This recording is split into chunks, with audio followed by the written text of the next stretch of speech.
آپ نے سب کو اکٹھا کیا اور چراغ بجھا دیا اور فرمایا کہ دیکھو انہیں صرف میں مطلوب ہوں، تم میں سے جو بھی جانا چاہتا ہے چلا جائے، میری طرف سے اجازت سے۔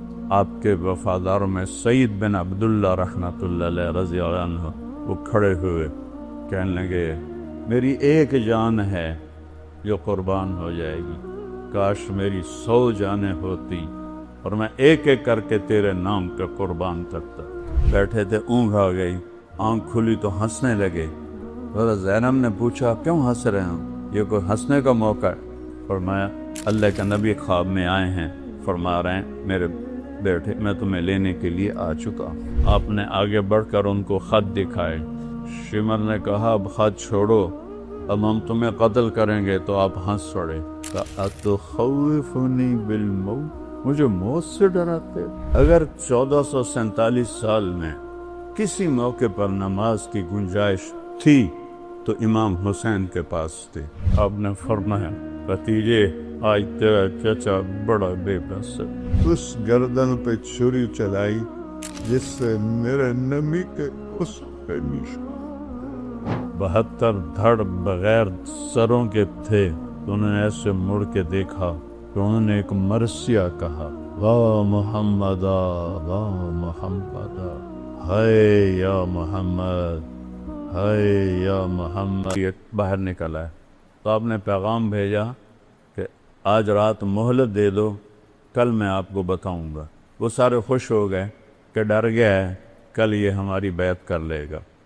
تو کیا بات تھی؟ جمعہ کی رات آپ نے سب کو اکٹھا کیا اور چراغ بجھا دیا اور فرمایا کہ دیکھو انہیں صرف میں مطلوب ہوں، یہ صرف مجھے قتل کرنا چاہتے ہیں، تم میں سے جو بھی جانا چاہتا ہے چلا جائے، میری طرف سے اجازت سے۔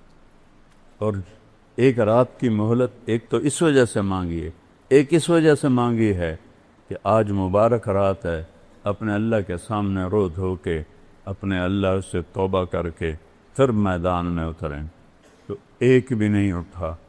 آپ کے وفاداروں میں سعید بن عبداللہ رحمۃ اللہ علیہ رضی اللہ عنہ وہ کھڑے ہوئے، کہنے لگے اے حسین، اور عمر بھی ان کی سیانی تھی، میری ایک جان ہے جو قربان ہو جائے گی، کاش میری 100 جانیں ہوتی اور میں ایک ایک کر کے تیرے نام پہ قربان کرتا، تاکہ قربانی کا مزہ تو آتا۔ ہم میں سے کوئی نہیں جائے گا، ایک بھی نہیں ہل۔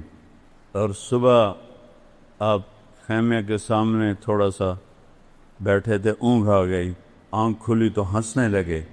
حضرت زینب نے پوچھا کیوں ہنس رہے ہوں، یہ کوئی ہنسنے کا موقع ہے؟ فرمایا اللہ کے نبی خواب میں آئے ہیں، فرما رہے ہیں میرے بیٹے میں تمہیں لینے کے لیے آ چکا ہوں۔ میں لینے کے لیے آ چکا ہوں اس لیے ہنس رہا ہوں۔ میدان جنگ قائم ہوا تو آپ نے آگے بڑھ کر ان کو خط دکھائے۔ شمر نے کہا اب خط چھوڑو، اب ہم تمہیں قتل کریں گے، تو آپ ہنس پڑے۔ اتخوفنی بالموت، مجھے موت سے ڈراتے؟ ان کے سردار زہیر نے بھی کہا اتخوفنا بالموت، ارے پاگلو، موت سے تو تمہیں ڈرنا ہے کہ تم نے آگ کا ایندھن بننا ہے، ہمیں کیا موت سے ڈراتے ہو، ہمارے لیے تو جنت ہے۔ یہی سعید ابن عبداللہ جنہوں نے کہا تھا 100 جانیں ہیں، ایک جان ہے قربان ہو جائے گی، کہنے لگے میرے بھائیو اللہ کی قسم تمہارے اور جنت میں صرف اتنا فاصلہ رہ گیا ہے کہ یہ کوفی آ کے تمہیں قتل کریں اور تم وہ گئے جنت۔ جب 40 گھوڑ سوار تھے، 32 پیدل تھے، تو سب سے پہلے جو نکلے ان کا نام ہے مسلم بن اوسج، بڑی عمر کے تھے۔ تو آپ نے کہا مسلم آپ نہ جائیں، آپ ضعیف ہیں۔ کہنے لگے تیری ناموس پہ جان دیتے ہوئے میری جان چلی جائے تو میرے لیے اس سے بڑا اعزاز کوئی، اور میں اس وقت تک لڑوں گا جب تک تلوار میرے قبضے میں رہے گی۔ یہ پہلے شہید ہوئے۔ پھر ایک ایک کر کے جب نکلنے لگے تو امام حسین کا پلہ بھاری، جو مرنے کے لیے آیا ہو وہ نال کوئی لڑ سکتا؟ وہ ایک مارا، دوسرا مارا، تیسرا مارا، تو وہ شمر کہنے لگا ان کے سارے مر جاؤ گے، کٹھا حملہ کرو، پہلے ان کے گھوڑے مارو۔ تو انہیں گھوڑوں پہ تیر چلائے، 40 کے 40 گھوڑے مار دیا، تو سارے پیدل ہو۔ اور کیا چشم فلک میں، چشم زمین، سورج چاند ستاروں، وہ جنگ دیکھی جو کبھی نہ ہو۔ ساتھی ایک ایک کر کے شہید ہوتے جا رہے۔ ظہر کا وقت داخل ہو گیا، جمعہ کا دن تھا، 10 محرم۔ سورج یوں ڈھلا تو آپ کے لشکر کے 3 حصے تھے۔ ایک ٹکڑی کے سردار تھے زہیر بن قین رضی اللہ عنہ، دوسری ٹکڑی کے سردار تھے حبیب بن مظاہر رضی اللہ عنہ، تیسری ٹکڑی درمیان میں اس کے سردار تھے عباس بن علی رضی اللہ عنہ، جن کو عباس علمدار کہتے ہیں اہل تشیع۔ تو آپ نے زہیر کو بلایا، کہ زہیر ان سے کہو نماز پڑھنے۔ تھوڑے سے کان کھول، ایسے وقت میں نماز، اگر 1447 سال میں کسی موقع پر نماز کی گنجائش تھی تو امام حسین کے پاس تھی۔ اس خوفناک جنگ میں جب ادھر لاشیں، پورا جسم خون آلود، تیروں کی سنسناہٹ، نیزوں کی کھڑکھڑاہٹ، تلواروں کی جھنکار، اور ظلم و ستم اپنے عروج پر، فرعونیت، شدادیت اپنے عروج پر، انسانی شکل میں بھیڑیے اور انسانی شکل میں کتے کھڑے ہوئے ہیں، اپنی دہڑیں نکالے ہوئے کہ کن کو چبانا ہے؟ آل رسول کو چبانا۔ آج کا دور بھی ایسا ہے، کتنے لوگ مدینے میں ننگے پاؤں چلتے ہیں۔ تو وہ پہلی صدی 61 ہجری، میرے نبی کو گئے ہوئے 50 سال ہوئے، صرف 50 سال کے بعد یہ منظر چشم فلک دیکھ رہی ہے، اور آپ کہہ رہے ہیں نماز پڑھنے دو۔ مجھے بتاؤ کوئی گنجائش ہے تمہارے لیے نماز چھوڑنے کی؟ تو کیوں نہیں پڑھتے ہو؟ کیوں چھوڑ؟ یہ سارا مجمع جب آیا ہے، جمعہ کی نماز صرف فرض ہے یا 5 نمازیں بس؟ کیوں چھوڑتے ہو نماز؟ میرے نبی نے کہا جعلت قرۃ عینی فی الصلاۃ، میری آنکھوں کی ٹھنڈک نماز۔ یا حسن حسین کو فرمایا میری آنکھوں کی ٹھنڈک حسن اور حسین۔ یا نماز کو فرمایا، اس سے حسن حسین کا مرتبہ پہچانو۔ کیا مرتبہ ہے؟ ہمارے دیہاتی تو کہتے ہیں جی دعا چا کرو، پڑھی نہیں جاندی، اللہ توفیق دے، پڑھی نہیں جاندی، دعا چا کرو۔ یہاں کہتے ہیں شہروں میں جی مصروفیت ہے، اس کی وجہ سے پڑھی نہیں جاتے۔ اس سے بڑی مصروفیت ہے آئندہ اس وقت سے آج تک کہ جان ہتھیلی کر اور سورج کی آگ برس رہی ہے، اکتوبر کا مہینہ ہے، روزہ محرم کا مہینہ ہے، تپتی دھوپ اور تپتی ریت میں وہ کہہ رہے ہیں نماز پڑھنی ہے۔ کیا منہ دکھائیں جب حسین کا کٹا ہوا سر آئے گا کہ نبی کی آنکھوں کی ٹھنڈ، نبی کے پھول، نبی کے سہرے، نبی کے دلارے آج کٹے سر کے ساتھ آ رہا ہے۔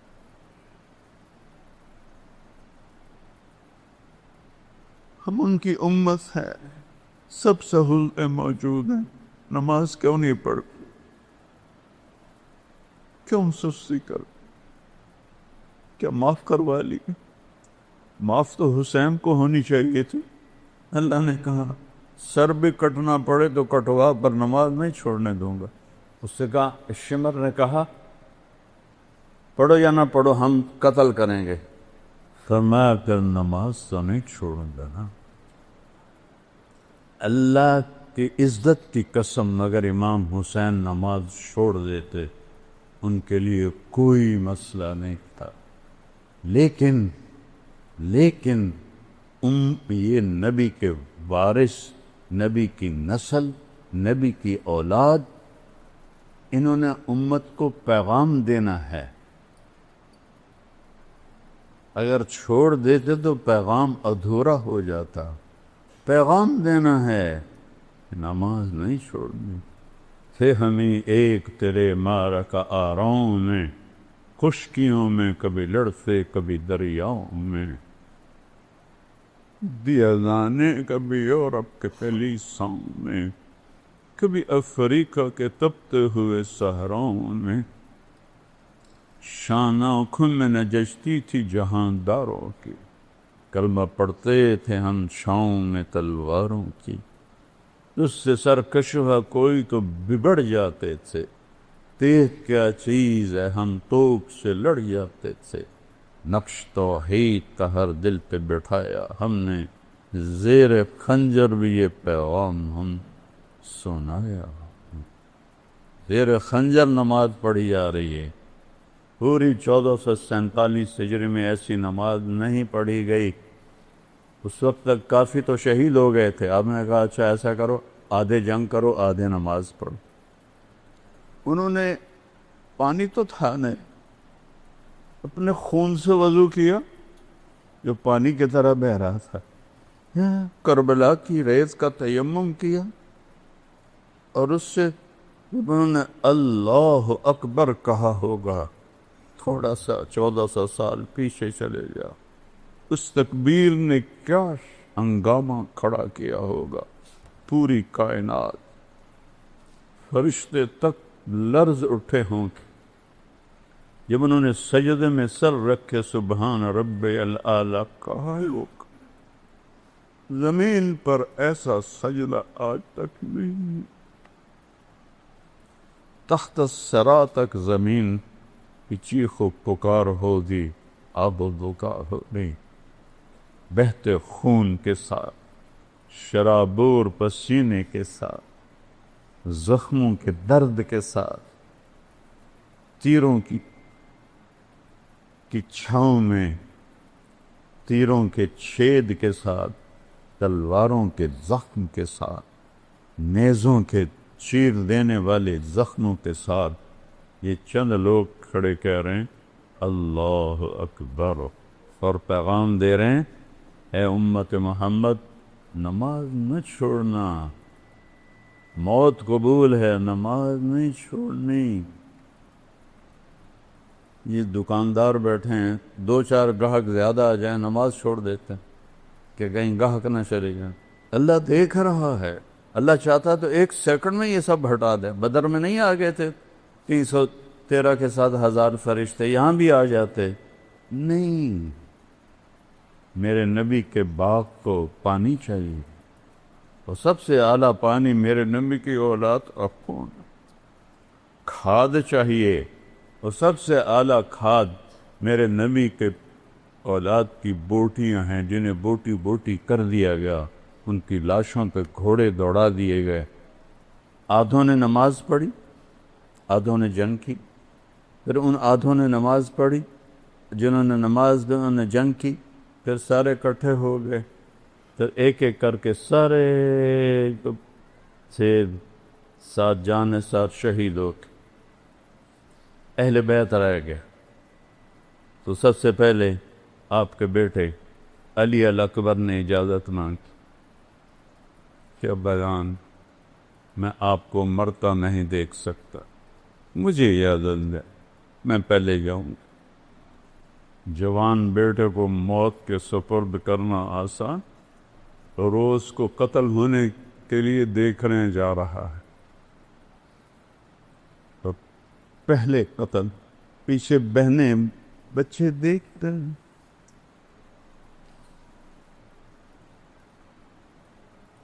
کتنا بڑا امتحان.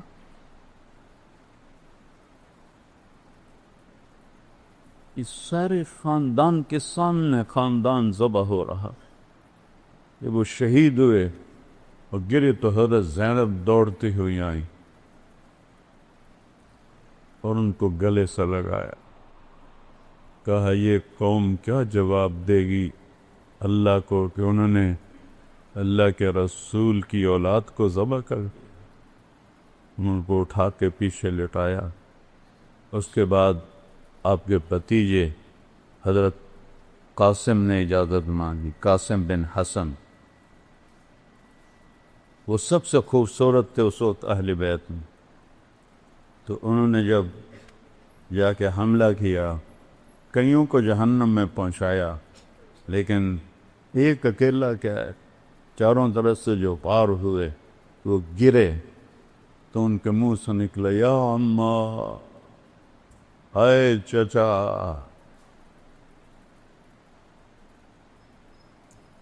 ہائے چچا۔ امام حسین زخمی شیر کی طرح نکلے اور کوفیوں کو کاٹتے ہوئے جب ان کے سرانے پہنچے تو ان کے سانکھ اکھڑ چکے تھے۔ آپ نے فرمایا بھتیجے آج تیرا چچا بڑا بے بس ہے، لیکن یہ کیا جواب دیں گے اللہ کے نبی کو جب سامنے پیش ہو؟ پھر ان کی لاش کو اٹھایا اور پیچھے جا کے اہل بیت کی لاشوں کے ساتھ کہ حضرت حسن کے بیٹے ابو بکر وہ نکلے، وہ شہید ہوئے۔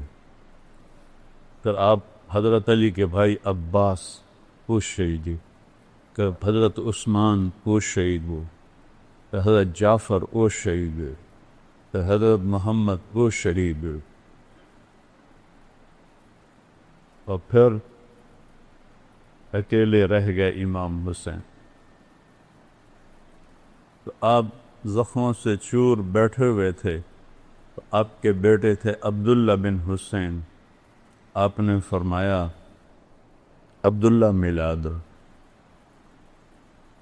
باپ تھے، میرے والد کو اچانک ہارٹ اٹیک ہوا تھا، میری بہنیں گاؤں میں نہیں تھی، تو بار بار کہتے او میری آندھیاں ملا دیو، او میری آندھیاں ملا دے، وہ تو بچوں والی تھی، او میری آندھیاں ملا دے، لیکن نہیں ان کے مقدر میں تھا، ان سے پہلے ہی ابا جی فوت ہو گئے۔ آپ نے فرمایا عبداللہ کو ملا دو، باپ ہے نا، فرشتہ تو نہیں ہے، باپ ہے، عبداللہ تو ملا دو، 2 سال کا بچہ۔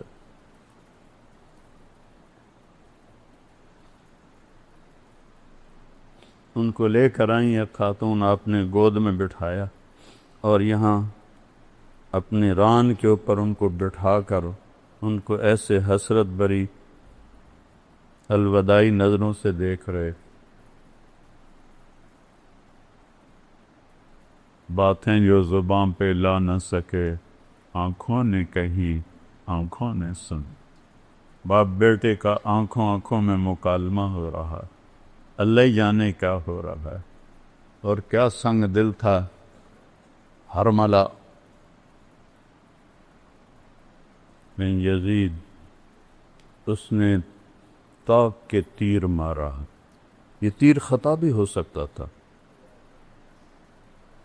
اوپر چلا جاتا، دائیں چلا جاتا، بائیں چلا جاتا، لیکن ابھی عشق کے انتہا اور بھی عاشق ہوں میں عشق کماں میں دل رکھیں وانگ پہاڑاں کو، سہ سہ بدیاں ہزار علامیں کل جانے آگ بہاراں ہو، منصور جے چک سولی دیتے جڑے واقف کل اسراراں ہو، سدھیوں سر چائیں نہ باہو توڑے کافر کہن ہزاراں ہو، عاشق سوئی حقیقی جڑا قتل معشوق مننے، سر نہ جوڑے بکھ نہ موڑے ہمیں 100 تلواراں جھلے، سچا عشق حسین علی دبادو سر دتے تیراد نہ بھن۔ عشق ہے، حرملہ کا تیر آیا اور سیدھا عبداللہ کے یہاں لگ، اور عبداللہ کی آہ بھی نہ نکلی، سر ایسے دھلے، خون کا فوارہ چھوٹا، اپنے دونوں ہاتھوں میں خون کو لے، پہلی دفعہ کچھ صبر کا بندھن ٹوٹا اور اس کو جب بھر کے آسمان کی طرف اچھائی، اے مالک تیری رضا میں یہ سودا بھی سستا، پر ان سے بدلہ لینا تو اس کے بعد آپ تنہا رہے گا۔ تو کوئی ہمت نہیں کر رہا تھا آپ کو قتل کرنے، ہر ایک ڈر رہا تھا۔ تو شمر نے گالیاں نکالی، بڑھو آگے۔ ایک آدمی آگے بڑھا اور وار کرنے لگا تو چکر آ کے واپس چلا گیا۔ پھر شمر نے گالیاں نکالی تو زرعہ بن شریک تمیمی نے پہلا وار ڈائریکٹ آپ کے یہاں اس جگہ پر نیزے سے کیا۔ وہ اتنا زور سے تھا اور آپ کا خون بھی بہہ چکا تھا، ہمت بھی کستوسی۔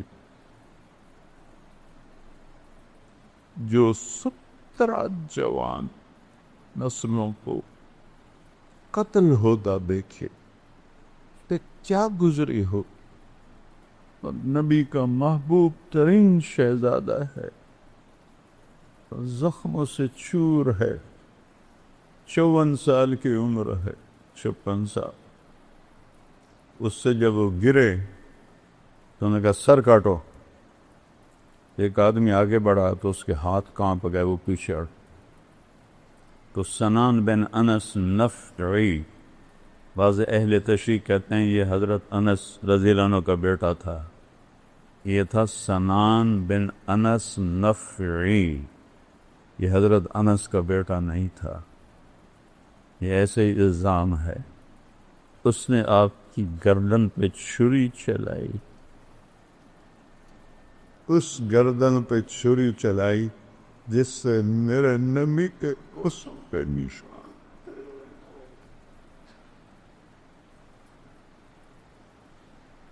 جس گردن پر میرے نبی کے بوسوں پہ نشان تھے،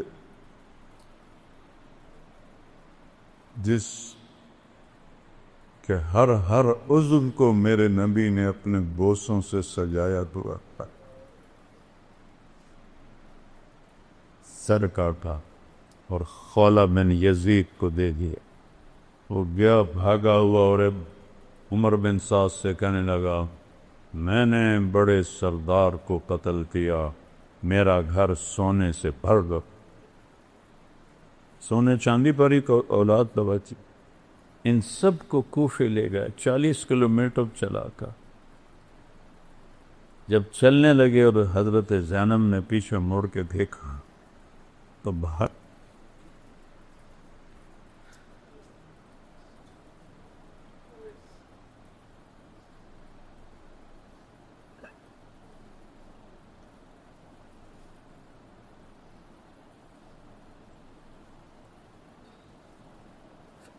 بہتر لاشیں کٹے ہوئے، سر کٹ کے نیزوں پہ چڑھے ہوئے، معصوم عبداللہ کا سر بھی نیزے پہ، اور شہنشاہ ولایت حسین کا سر بھی نیزے پہ تھا۔ 72 دھڑ بغیر سروں کے تھے۔ تو انہوں نے ایسے مڑ کے دیکھا تو انہوں نے ایک مرثیہ کہا، واہ محمدہ واہ محمدہ، ہائے یا محمد ہائے یا محمد، صلی علیک الالہ، تیرے رب کا تیرے اوپر درود ہو، تو ملک السماء، اور فرشتوں آسمان کے فرشتوں کا تیرے اوپر درود ہو، ھذا حسین بدارا، آج حسین کا ننگا لاشا پڑا، مزمل بالدماء، آج اس نے اپنے خون کا سرخ جوڑا پہنا ہوا ہے، مقطع الاعضاء، اپنی بوٹیوں کا صحرا سجا کے اپنے سر پہ سجایا ہوا ہے۔ واہ محمدہ واہ محمدہ، ہائے یا محمد ہائے یا محمد۔ بناتوں کا سبایا، آج آپ کی بیٹیاں قید 40 کلومیٹر لے گئے نبی کی بیٹیوں کو. یا محمد یا محمد، بناتوں کا سبایا، آج تیری اولاد قید ہے، تیری بیٹیاں قید، بذریہ کو مقتلہ، اور تیری اولاد وہ دیکھ ذبح ہوئی پڑی ہے.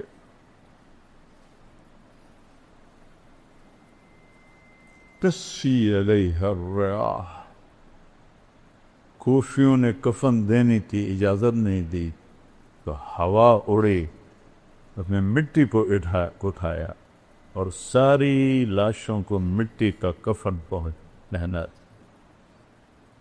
انہیں جنازہ نہیں پڑھنے دیا، دفن نہیں کرنے دیا. انہوں نے اپنے مقتول دفن کیے، جنازے پڑھے، اہل بیت اور امام حسین اور ان کے ساتھیوں کا نہ جنازہ پڑھنے دیا، نہ ان کو کفن دینے دیا. ان کے وکیل بنتے رہو. اور پھر وہاں سے 800 کلومیٹر دور دمشق، 800 کلومیٹر امام حسین کا سر نیزے پہ تھا اور اس کو وہاں لے جایا گیا اور آپ کی اولاد کو لے جایا گیا. اور یزید نے حضرت امام زین العابدین سے فرمایا، دیکھ لیا اللہ نے تیرے رب کے ساتھ کیا سلوک کیا. انہوں نے فرمایا، تم نے اس کی دنیا بگاڑی، اس نے تمہاری آخرت بگاڑی. وہ چپ ہی ہو گیا. الفاظ کچھ اور ہیں، مفہوم یہ بنتا ہے. 800 کلومیٹر حسین کا سر جائے، یہی عزت ہے، یہ احترام ہے. پھر اہل بیت کو ٹانٹنگ طنز. ام کلثوم کھڑی تھیں، ایک شامی سردار کہنے لگا، یزید خبیث کے سامنے. عطا اللہ شاہ بخاری رحمۃ اللہ علیہ فرمایا کرتے تھے، یزید پلیت. کبھی انہوں نے یزید نہیں کہا، یزید پلیت. بر صغیر کے سب سے بڑے خطیب، آج تک تو کوئی نہیں آیا، آئندہ بھی نہیں آئے گا.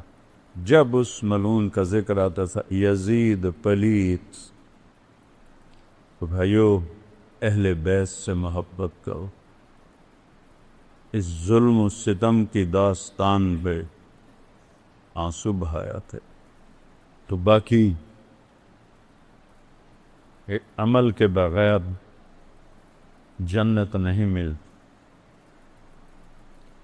ہمارے بہت سے لوگ کہتے ہیں ساڑا پیر سانو چھڑا لوے گا. کوئی نہیں، صرف اللہ ہی چھڑائے گا. شیعہ کہتے ہیں مولا علی سانو چھڑا لے گا. وہ اللہ کی قسم نہیں، اللہ ہی چھڑائے گا. اگر یہ بات ہوتی تو امام حسین کو اتنی بڑی جنگ لڑنے کی کیا ضرورت، اتنی بڑی قربانی دینے کی کیا ضرورت. اللہ کے رسول سے محبت کرو، اسی اولاد سے محبت کرو. ہم خدا بھی نہیں مان، اعتدال کے ساتھ. اللہ کے اولیاء ہیں، اللہ کے محبوب ہیں، اللہ کے سب سے محبوب ہیں. ان کی محبت ہماری نجات کا ذریعہ ہے، لیکن صرف محبت نہیں. جیسے ذاکر ہمارے بھائی، ان کی خدمت میں عرض کر رہا ہوں، بس ماتم کر دو، آنسو بہا دو، جنت واجب ہوگی. نہیں میرے پیارو، ایسا نہیں ہے. یہ غلط ہے، یہ غلط. تو جنت تو ملے گی امن کے ساتھ، محنت کے ساتھ، جہد کے ساتھ. آج سارے توبہ کرو کہ نیا سال ہے، جتنی ناکامان زندگی ہے، یا اللہ میری توبہ. ٹھیک ہے، کرتے ہو توبہ؟